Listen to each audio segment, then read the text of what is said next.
কিছুদিনই হলো ভারত টি-20 বিশ্বকাপে চ্যাম্পিয়ন হয়েছে। আর এই ওয়ার্ল্ড কাপে চোটের কারণে খেলতে পারেনি মোহাম্মদ শামি।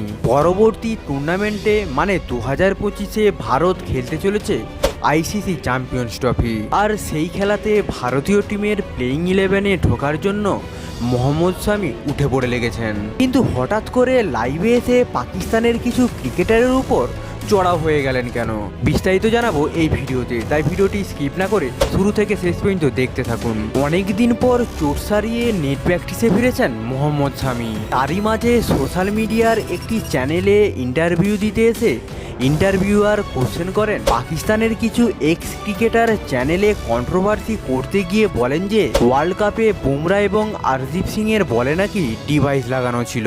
এই কোশ্চেন শুনেই রাগান্বিতভাবে হাসতে থাকেন মোহাম্মদ শামি। তারপর প্রশ্নের উত্তরে মোহাম্মদ শামি বলেন, পাকিস্তান ক্রিকেট টিমের দুরবস্থাতে পাকিস্তানের এক্স ক্রিকেটারদের মাথা খারাপ হয়ে গেছে।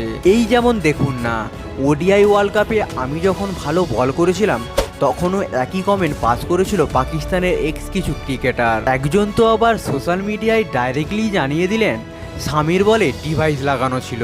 আসলে ব্যাপারটা বলে ডিভাইস লাগানো নয়, যেই প্লেয়ারই ওদের বিরুদ্ধে ভালো খেলবে তাকে নিয়ে ক্রিটিসাইজ করা ওদের ধর্ম হয়ে গেছে।